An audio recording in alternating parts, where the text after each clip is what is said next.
Bem-vindos ao podcast A Metafísica da Ciência Cristã.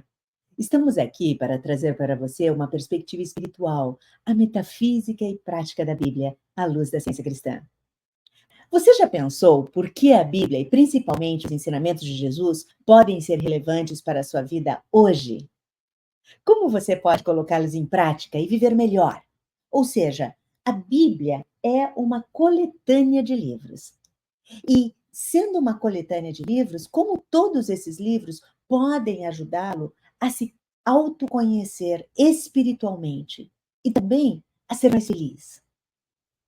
E nós também vamos falar e vamos pensar neste livro, O Ciência e Saúde com a Chave das Escrituras, que é de autoria de Mary Baker Eddy. E este livro, ele abre a metafísica da Bíblia e ensina como nós podemos ser mais saudáveis, viver mais saudavelmente. E é por isso que nós estamos aqui, para contar para vocês como nós estamos fazendo isso no nosso dia a dia e como você também pode viver melhor. Eu sou Leide Lessa, praticista oficial da Ciência Cristã desde 1998 e professora da Ciência Cristã desde 2009. Eu estudo e pratico a Ciência Cristã desde os meus 12 anos. Desde os meus 16 anos, sou membro da Igreja Mãe, a primeira igreja de Cristo cientista em Boston. E fui membro de igrejas filiais em Viena, na Áustria, em São Paulo, e atualmente sou membro da igreja filial da cidade de Quincy, no estado de Massachusetts, aqui nos Estados Unidos. Já fui também conferencista da Ciência Cristã por 8 anos e dei conferências em 5 idiomas e em vários países. E agora, para conduzir esse nosso podcast e também para participar e trazer ideias, eu gostaria de convidar a Adriana Zabel e o Humberto Júnior. Adriana, por favor, você poderia se apresentar? Olá, é um prazer estar aqui com vocês. Obrigada, Leide, pelo convite. É uma honra estar aqui participando desse podcast sobre metafísica pela ciência cristã. E meu nome é Adriana Zabel, eu sou empresária, eu sou uma entusiasta da espiritualidade, uma fã incondicional de Jesus e dos seus ensinamentos. E eu conheço a ciência cristã desde 2017 e me aproximei mais em 2022, quando fiz o curso da ciência cristã, o curso primário, para me tornar praticista da ciência cristã. Foi quando eu conheci a Leide e desde então, muitas coisas maravilhosas têm acontecido na minha vida, né? E a gente teve essa ideia de fazer essa iniciativa para compartilhar tudo que a gente está colocando em prática na nossa que está funcionando. Então, obrigada, Leide. E agora vou chamar o Humberto. Olá, amigos. Eu sou Humberto do Nascimento Júnior, sou vendedor por profissão, nasci na cidade de Blumenau, estado de Santa Catarina, que fica no sul do Brasil, terra bonita. Desde muito cedo, eu sempre fui uma pessoa muito curiosa. Sempre tentei buscar entender o sentido verdadeiro, o sentido da vida e como ser feliz, o verdadeiro sentido da felicidade. Sempre achei que era algo possível, mesmo sem nenhum entendimento, né? Fui nessas minhas procuras e buscas, acabei sendo professor de história por alguns anos para adolescentes e descobri a ciência cristã. A gente falou alguns termos já, Adriana, Leide, né? Praticista, cientista cristão, e a gente vai ficar em volta desse rol, desses assuntos. Vocês vão, devagarinho, nós vamos introduzindo este assunto para toda a comunidade. Eu sou membro da Igreja da Ciência Cristã de Boston, e isso tem sido uma parte essencial dessa minha nova fase, dessa minha jornada, né, espiritual. E hoje eu sinto que o caminho já está se apontando. E eu convido você a se juntar a nós e descobrir também. Sejam todos bem-vindos.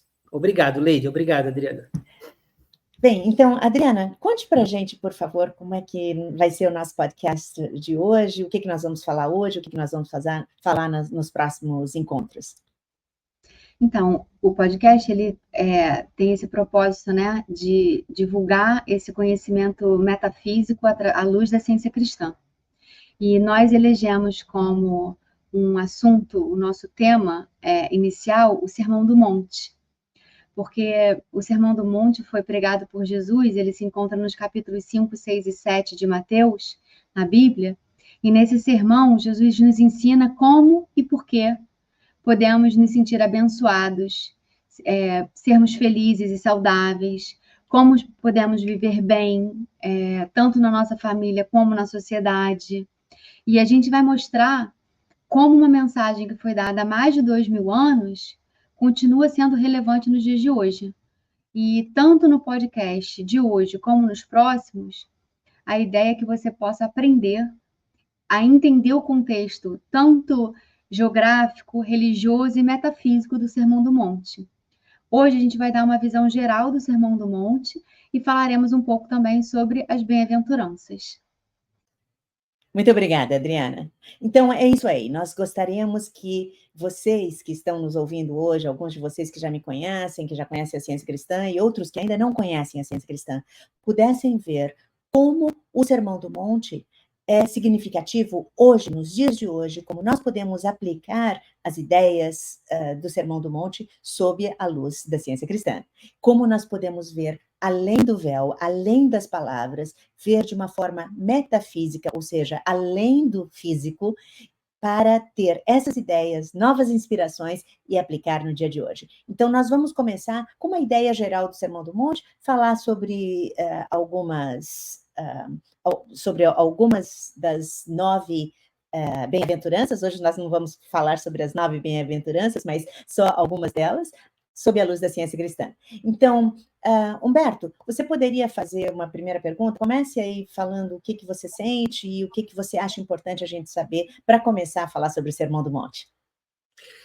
De uma forma... Obrigado, né, Leite? De uma forma geral, há um entendimento, a gente sabe, né? O reino de Deus não é um local físico, o reino de Deus não é um local, um castelo, uma cidade, o reino de Deus não é um país, ele é uma compreensão do nosso entendimento da mente divina. E aí a pergunta, vai ser uma pergunta básica, assim, já para iniciantes, digamos assim. Onde foi que Jesus, Leide, deu o Sermão do Monte? Por que se chama Sermão do Monte? E aqui na nossa tradução no Brasil, se comenta também se fala Sermão da Montanha, né? Explica um pouquinho aí para a gente. Claro, muito obrigada, então, Humberto. Eu acho muito importante a gente saber disso. Bom, primeiramente, Jesus, ele deu esse sermão em um monte que fica ao lado do Mar da Galileia. Foi nessa mesma região que Jesus passou a maior parte dos 3 anos de duração do seu ministério de cura, de pregação, de transformação, de revolução do que as pessoas conheciam naquilo que é chamado Antigo Testamento na Bíblia, que é a maior parte da Bíblia. Bom, eu estive em Israel em 2016 e eu visitei várias partes ali onde Jesus pregava. E realmente, quando a gente fala Sermão do Monte, ou quando tem a tradução o Sermão da Montanha, todo mundo pensa em algum lugar bem alto. Mas esse lugar onde Jesus deu ou proferiu esse Sermão do Monte não é uma montanha enorme. E por isso eu sinto que é muito mais natural que a gente chame Sermão do Monte do que Sermão da Montanha, porque quando a gente pensa em montanha, a gente pensa em algo muito alto, né? Esse monte onde Jesus deu ou proferiu esse sermão, faz parte de uma colina que tem somente 150 metros de altitude em relação ao Mar da Galileia. Então, o Mar da Galileia está ali pertinho, quem está ali naquela região pode ver o mar, mas só está um pouquinho a mais, 155 metros aproximadamente acima do Mar da Galileia. Bem, em Israel, há montes também bem mais altos, mais para o interior. Tem o Monte Hermon, por exemplo, que fica no sul de Israel, que tem mais de 2.200 metros de altura. Ainda é chamado um monte, mas a gente já pensa, isso poderia até ser uma montanha, né? Então, eu não estudei geografia, existem vários termos que poderiam talvez definir a diferença entre monte e montanha, mas aqui no nosso caso, vamos pensar que o monte é uma pequena elevação, tá? Então, na verdade, existe ali em Israel uma cadeia de montanhas, ou que a gente chamaria, assim, que também é conhecido, da Cordilheira da Judéia. Mas não é o caso do monte onde Jesus deu esse sermão, que consta nos capítulos 5, 6 e 7 do Evangelho de Mateus. E é por isso que esse monte também é conhecido hoje, muita gente vai lá visitar, como o Monte das Bem-aventuranças. Esse monte também, eu diria que foi bem estratégico, que Jesus pensou muito bem onde ele começaria essa trajetória dele ali, porque ele fica bem numa parte estratégica, digamos assim, geograficamente falando, porque a localização e como é o formato ali na época de Jesus, né, isso funcionou como um teatro aberto. É claro que hoje não é tão aberto, porque hoje, né, tem uma igreja que foi construída lá em 1937, eu acho, tem várias coisas, mas na época de Jesus a gente tem que imaginar que ali era vazio e que funcionou como um teatro aberto. E isso eu digo que foi uma coisa estratégica, porque possibilitou que as pessoas ouvissem Jesus falando. E provavelmente, eu acho que centenas ou até milhares de pessoas ouviram a Jesus ali, nesse Sermão do Monte. Claro que não há um registro, então a gente não sabe quantas pessoas ouviram Jesus naquele dia, quando ele fez o Sermão do Monte, né? Mas nós sabemos, porque a Bíblia diz também, a Bíblia fala de multidões, né? E a Bíblia também nos fala da multiplicação dos pães e peixes. E nessas duas vezes, nas quais Jesus fez a multiplicação dos pães e peixes, uma vez foi para 4.000 homens e outra vez para 5.000 homens, sem contar as mulheres e as crianças. Então, nós podemos pensar que tudo ali foi bem estratégico, muito bem pensado, muito bem inspirado, e que multidões ouviram a Jesus. Adriana, você gostaria de saber mais alguma coisa? O Humberto começou aí com uma pergunta. O que você gostaria de saber mais? Então, eu queria que você explicasse um pouquinho quando que Jesus deu esse sermão e dentro de que contexto? Claro, isso também é muito importante saber, eu acho. Bom, nós precisamos reconhecer que Jesus era judeu. Quando eu fui para Israel, eu aprendi com o nosso guia que os judeus acreditam que ele foi a um seminário judeu, e que ele recebeu toda a instrução para se tornar um rabino. Ele saiu do seminário com 30 anos e ele não tinha uma sinagoga. Então ele começou a pregar na rua e nos montes. Os cristãos, já por outro lado, acreditam que Jesus aprendeu tudo sozinho. Então, nós aqui não vamos. Eu só quis trazer para vocês esses dois contextos, da parte de vista, do ponto de vista dos judeus e dos cristãos, né? Mas então, os cristãos acreditam que Jesus aprendeu tudo sozinho, que ele interpretou as escrituras, o que hoje nós conhecemos como Antigo Testamento, e nós chamamos de Antigo Testamento e Novo Testamento, para aqueles que não conhecem muito a Bíblia, porque o Novo Testamento conta toda a história de Jesus e traz também o que os seguidores de Jesus, os discípulos e os apóstolos de Jesus fizeram, né?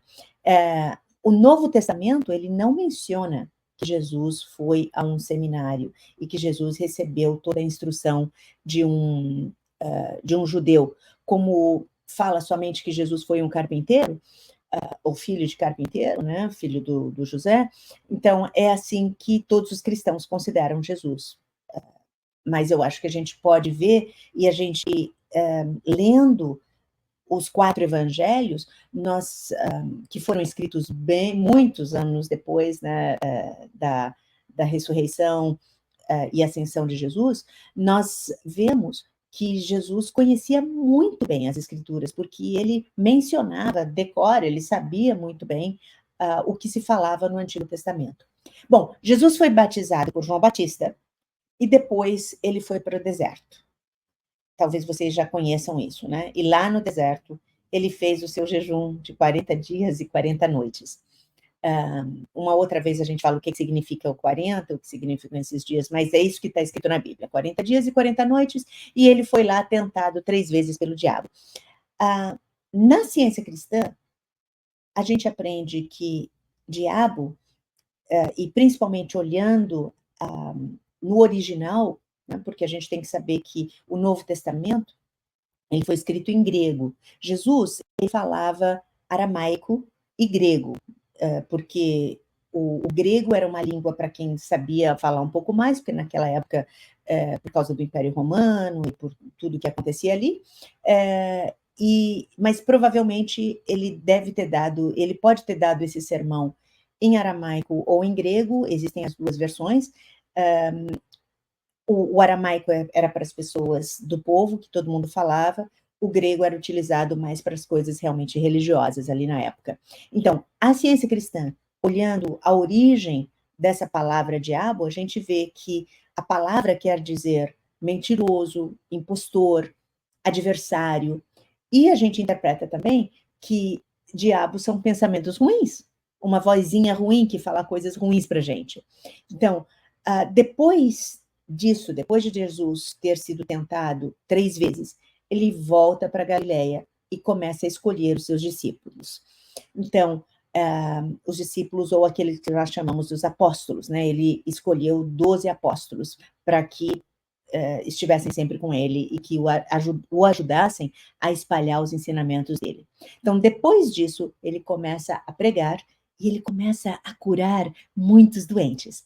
A Bíblia diz que grandes multidões o seguiam da Galileia, de Decápolis, de Jerusalém, da Judeia e ainda depois do Rio Jordão. O Rio Jordão ele é bem grande, né? Então, assim Jesus começa o ministério dele, trazendo a sua interpretação revolucionária sobre o Antigo Testamento, aquilo que hoje nós consideramos Antigo Testamento. Então, Jesus começa ensinando que todos nós somos abençoados, amados e felizes por sermos filhos de Deus. Então, eu não sei se tanto a Adriana ou o Humberto querem fazer algum comentário. Nós estamos aqui conversando e se vocês tiverem também comentários depois que eu fale isso, por favor, Adriana e Humberto, falem aquilo que vocês quiserem. Ou então, se isso estiver bem claro, a gente segue adiante. Eu achei, Leide, maravilhoso esse recado do Sermão do Monte, dentro das Escrituras, né? Mateus, se eu sei quem Deus é, eu sei quem eu sou. Essas lições, no Antigo Testamento tinha as leis de Moisés, né? E agora aqui ele passou um ensinamento nesse encontro que houve, né, há 2000 anos atrás, e que reverbera até nos dias de hoje. E aí, dentro desse contexto, eu tenho bastante curiosidade e eu queria uma explicação, talvez genérica, sobre as bem-aventuranças, Leite. O que tu terias para falar à luz da ciência cristã sobre as bem-aventuranças? Ótimo, muito obrigada. Isso é bem importante porque é assim que começa o Sermão do Monte, né? O Sermão do Monte, Jesus começa dando esses ensinamentos, essas 9 bem-aventuranças. A primeira coisa que as pessoas podem perguntar, mas o que é esse termo? O que quer dizer bem-aventurança? Então, bem-aventurança é a felicidade verdadeira. É uma felicidade suprema e infinita, que vem diretamente de Deus. Por isso, quando Jesus fala bem-aventurado, Jesus está querendo dizer, você é feliz, ou feliz será aquele que. Então, feliz, abençoado, são essas 2 palavras que querem dizer bem-aventurado. Você é feliz e você é abençoado.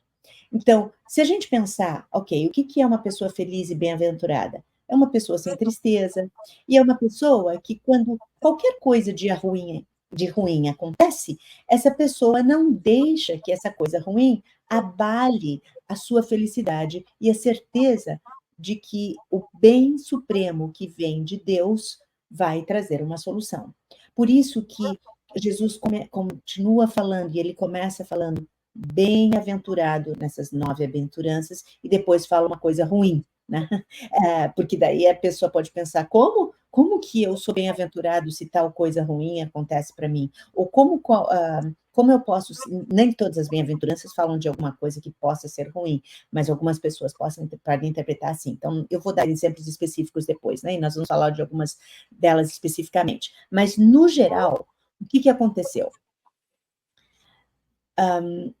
Bem, Jesus, e é interessante que Jesus ele foi para esse monte, como nós falamos antes, né? Que é conhecido como o Sermão das Bem-aventuranças, o Monte das Bem-aventuranças, e por isso chama o Sermão do Monte. A gente pode pensar na ciência cristã que Jesus elevou o pensamento dele, ele teve de subir, ele teve de ir além daquilo que é simplesmente material. Então, Jesus elevou o pensamento dele para sentir-se mais próximo de Deus, para saber que Deus estava ali mesmo, com ele e com toda a multidão. Jesus, ele nos deu 9 exemplos de bem-aventuranças para mostrar que, mesmo enfrentando problemas, ainda assim nós podemos nos sentir abençoados e felizes. E Jesus já começa falando sobre o que você mesmo disse, né, Humberto? Jesus começa falando sobre o reino dos céus. E como você bem disse, Humberto, o reino dos céus não é um templo, não é um lugar, um reinado, não é um lugar físico, mas é espiritual, é a nossa consciência.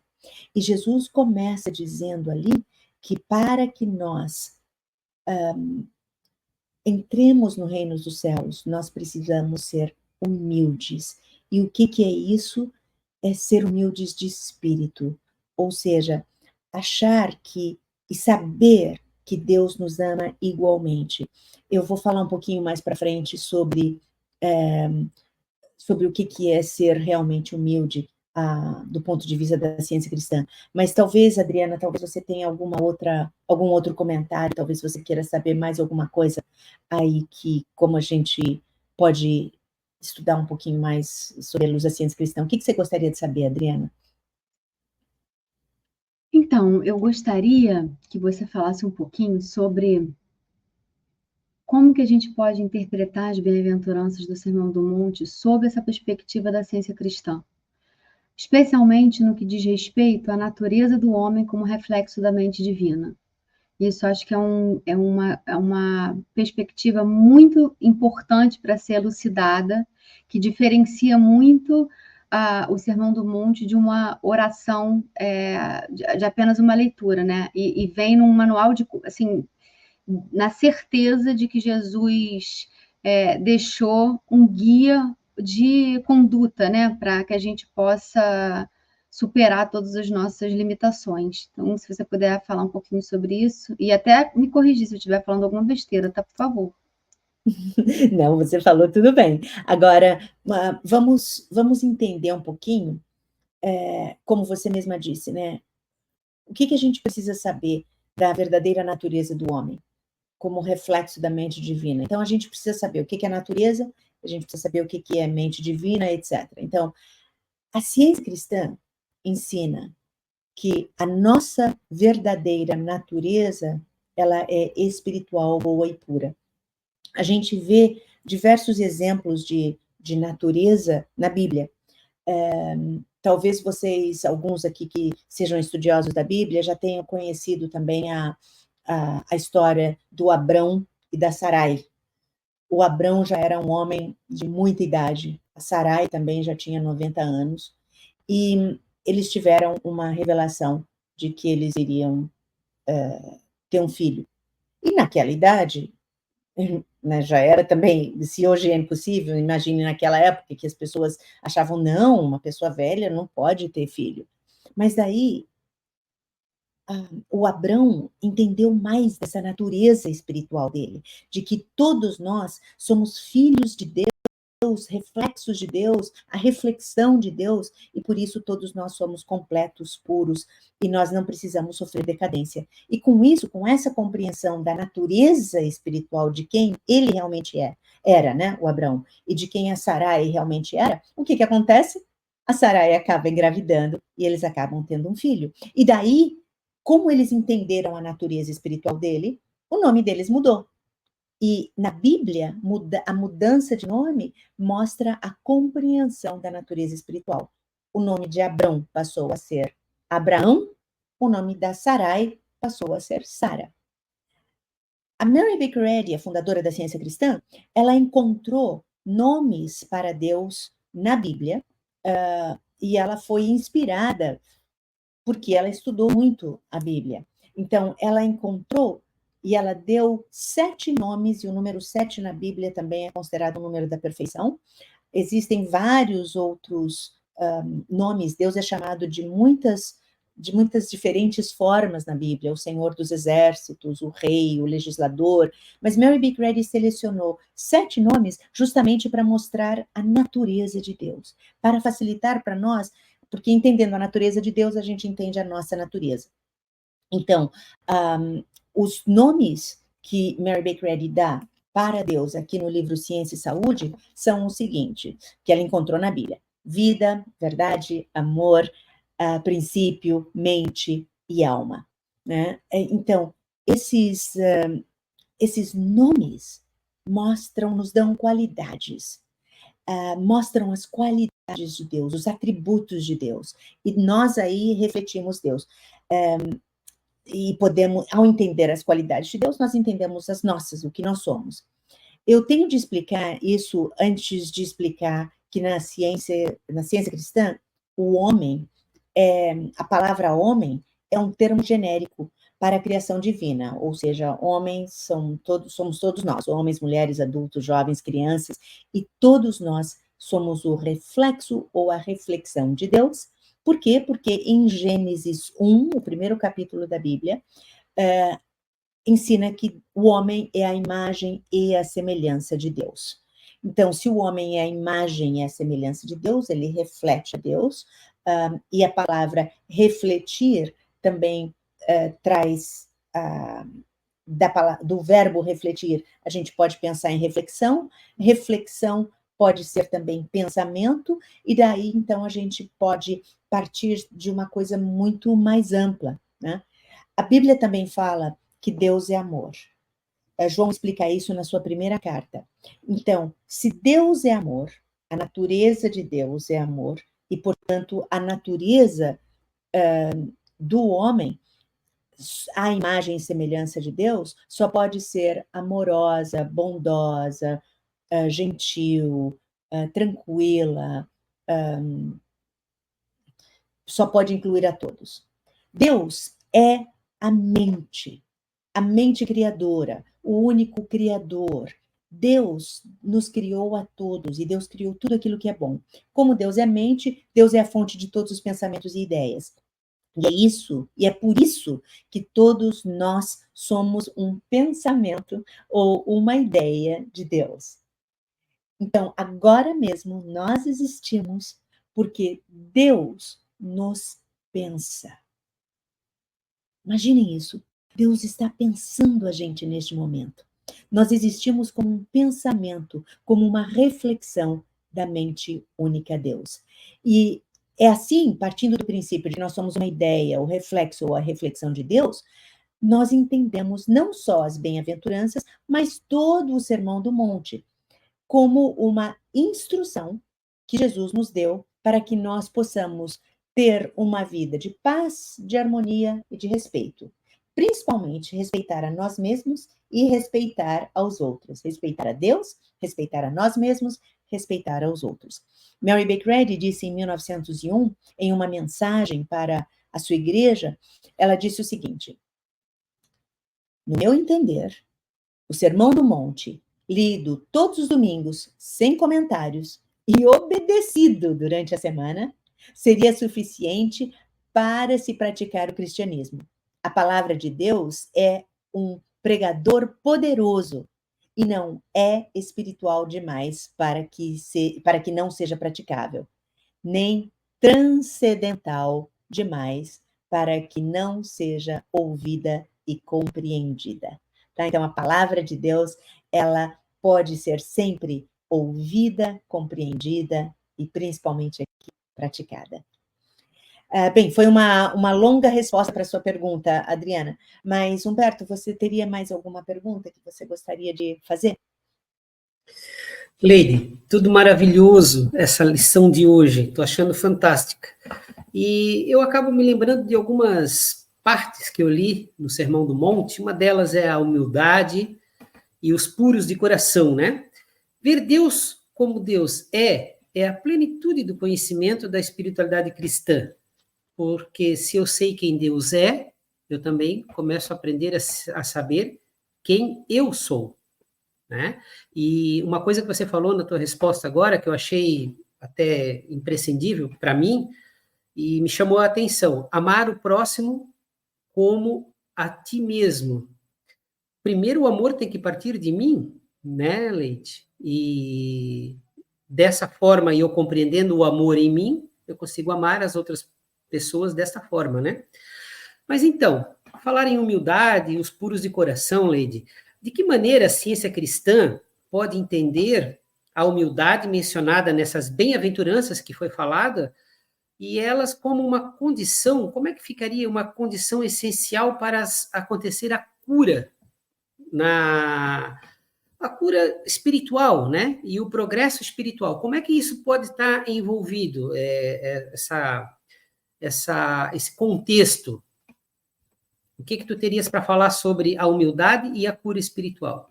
Ótimo, eu acho que isso é muito importante. Neste contexto aqui, porque Jesus ele está dando esse sermão do monte e ele começa com muito amor, ele fala assim, olha, vocês são abençoados, vocês são felizes, vocês podem sentir que vocês estão no reino dos céus agora mesmo. Mas a primeira coisa que ele fala, essa primeira bem-aventurança, é exatamente isso. Bem-aventurados os humildes de espírito, porque deles é o reino dos céus. Então, quando nós entendemos que Deus criou a todos e que como filho ou filha de Deus, ninguém é melhor, porque cada um de nós é único, cada um de nós expressa uma individualidade, assim como a nossa impressão digital, né? Nós, assim como a nossa íris, nós somos únicos. Existem mais de 8 bilhões de pessoas no mundo e cada um é único. Cada um tem uma única impressão digital, cada um tem uma única íris, né? Então, nós não podemos nos comparar uns com os outros. E nós não podemos nos sentir superiores ou inferiores. Quando nós sabemos que Deus nos ama igualmente, e que cada um de nós expressa Deus, é uma ideia de Deus e tem qualidades infinitas, e demonstra essas qualidades de maneiras diferentes, primeiro, nós aprendemos a respeitar, eu falei do respeito, que é muito importante, nós aprendemos a amar, você falou do amar, Jesus disse, mais para frente a gente vai falar disso, quando Jesus, aqui no Sermão do Monte, resume os 10 mandamentos em 2, e um deles é amar o próximo como a si mesmo, então a gente aprende a respeitar, quando a gente aprende a respeitar, a gente aprende a amar. E daí, quando a gente respeita e ama igualmente, incondicionalmente, quando a gente não julga, quando a gente não compara, essa humildade, ela nos traz uma paz interior, e daí ela nos possibilita conviver bem com os demais. Então, quando Jesus disse, bem-aventurados os humildes de espírito, porque deles é o reino dos céus, ele está dizendo, em outras palavras, que o reino dos céus é aqui e agora, é um estado da nossa consciência. E quando nós nos sentimos em paz e em harmonia com todos e com Deus, nós estamos reconhecendo que todos somos irmãos e irmãs. Então, nós somos humildes, nós colocamos Deus em primeiro lugar. Deus é o único Criador, né? Quando nós temos essa humildade, nós não nos achamos melhor do que os outros, nem nós nos achamos melhor do que Deus. A gente não vai falar para Deus, Deus, eu quero isso, isso, isso, eu quero que aconteça isso. Deus, me dá essa casa, Deus, me dá esse carro, Deus, me dá esse trabalho. Não, a gente fala, Deus, qual é a tua vontade? Eu estou aqui para te servir e para abençoar a humanidade. Essa é a humildade que nós precisamos. Jesus mesmo, ele fez tantas curas, e ele nos deu um exemplo de humildade. Jesus, ele disse uma vez, nada faço por mim mesmo. Isso está no Evangelho de João, no capítulo 8. Então, se Jesus não fazia nada dele mesmo, ele só fazia aquilo que vem de Deus, quem somos nós para achar que nós devemos fazer algo por nós mesmos, né? Deus é supremo, nós temos que saber que Deus é supremo, que nada nem ninguém é superior a Deus. Temos de saber que Deus atua em nós e em todos, que Deus está sempre conosco. Deus é a fonte da nossa saúde, do nosso bem-estar. Quando nós entendemos isso, nós aceitamos e quando nós aceitamos humildemente essa verdade, nós abrimos o nosso coração e a nossa consciência para a cura espiritual, para o progresso físico, emocional e moral. Nós vivemos com dignidade, respeitamos os demais e fazemos aos outros o que queremos que eles nos façam, né? Que isso é outro exemplo que Jesus nos deu. Por isso que a humildade, Humberto e Adriana, né? E todos aqui que estão aqui ouvindo a gente, a humildade é essencial para entendermos e vivermos o Sermão do Monte, para curarmos e sermos curados, e para progredirmos espiritualmente, para que nós entendamos cada vez melhor, cada vez de uma maneira mais ampla, a bondade, a maravilha, a beleza, a saúde e o amor de Deus. Quando eu conheço Ele, eu também começo a me conhecer, né, Leide? Naturalmente, nós conhecemos a Deus e como nós somos reflexos de Deus, nós nos conhecemos melhor. Então, se Deus é amor, nós só podemos ser reflexo de amor. Se Deus é a mente, a fonte de toda inteligência, nós só podemos expressar inteligência. Se Deus é a alma e tem toda a sensibilidade, toda a harmonia, toda a beleza, nós só podemos expressar harmonia, beleza, e tudo aquilo que é bom, tanto na nossa vida quanto nas nossas coisas, no nosso trabalho, na nossa família, com os nossos colegas, né, nossos parentes e com todos. Né, é impressionante como Jesus, já naquela época, trazia essa mensagem tão importante de que os humildes de espírito teriam acesso ao reino de Deus, né? A esse processo de consciência. Verdade. Ainda mais nos dias de hoje, onde há um estímulo desenfreado, meio que sem limite, de como ser mais, né? Ter mais seguidor, ter mais influência, é um excesso de vaidade que, de muitas formas, vai contra um princípio espiritual, o que não quer dizer que você não possa influenciar positivamente outras pessoas, né? E usar esse veículo para atingir as pessoas da maneira certa, né? Inclusive é o que a gente meio que se propõe a fazer aqui. Mas a questão não é a mensagem, mas é como o mensageiro se acha o detentor daquela mensagem, né? Como você mesmo falou, Jesus, ele não atribuía a si as próprias curas, né? As palavras, né? Ele sempre direcionava isso ao Pai, a Deus. E aí eu queria, se você puder fazer algumas considerações sobre isso, né? Como equilibrar esse universo da humildade espiritual com uma vaidade humana, né? Assim, como é que isso é viável de se fazer? Muito bom esse seu ponto, Adriana. Eu acho que não é só viável, como é o que os tempos demandam de nós hoje. E é natural. Eu acho que quanto mais a gente aprende sobre Deus, quanto mais a gente aprende sobre a humildade que Jesus demonstrou, o que Jesus passou, como ele sempre se voltava a Deus, mais nós podemos vê-lo como um modelo, seguir o modelo dele, viver com humildade, e a gente consegue não se deixar influenciar tanto por essa vaidade desbravadora, digamos assim, que está acontecendo hoje em dia, que todos os jovens, todos os adolescentes ficam muito mal se eles não têm tantos seguidores, se eles não têm tantas curtidas. Então, nós podemos, a Bíblia e os ensinamentos de Jesus nos ensinam a encontrar a verdadeira satisfação. Quando nós somos humildes, nós até podemos, e nós cuidamos bem do nosso corpo, nós cuidamos bem da nossa aparência, nós gostamos de ter de viver bem, mas sem querer se mostrar, sem querer ser superior ao outro. Então, a humildade nos ajuda a viver bem, feliz, sem comparação e estar tranquilos. O que você acha disso, Humberto?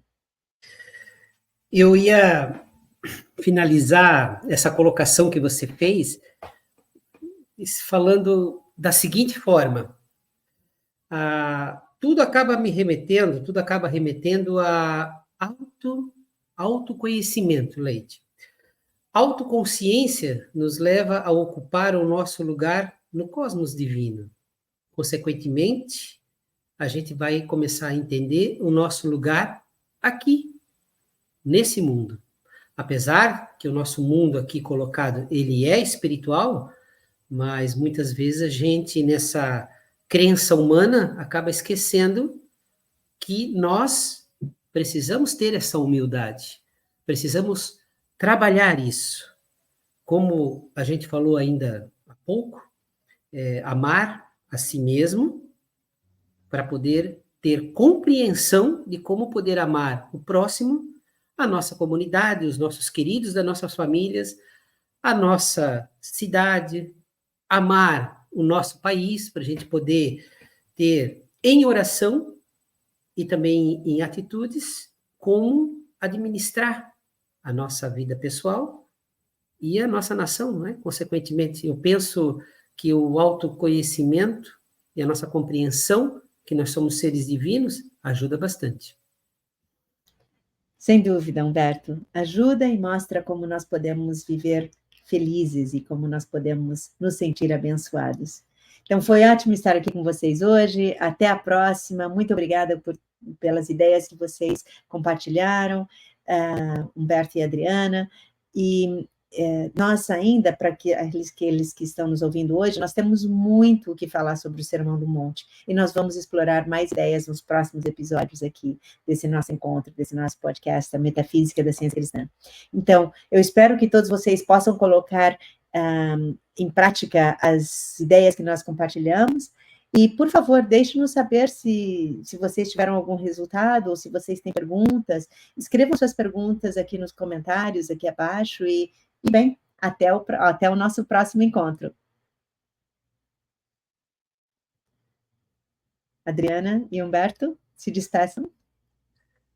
Foi incrível estar aqui hoje, né?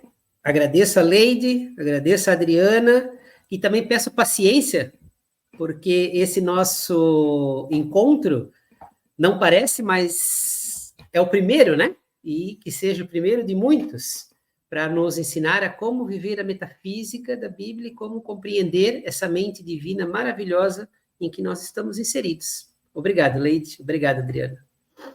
Eu também queria agradecer você ter ficado com a gente até aqui. Para quem não sabe, Leide está nos Estados Unidos, eu estou no Rio de Janeiro, Humberto está em Blumenau, e a gente fez esse encontro nos tornando veículos, né, de transmitir essa mensagem que é tão importante, né, e que eu espero que toque o seu coração, para promover essas mudanças maravilhosas que acontecem quando a gente coloca em prática. É isso, gente, muito obrigada, tá? Vou terminando aqui com o Luke, nosso mascote. Obrigada, gente, até a próxima. Muito obrigada, até a próxima. Tchau, tchau.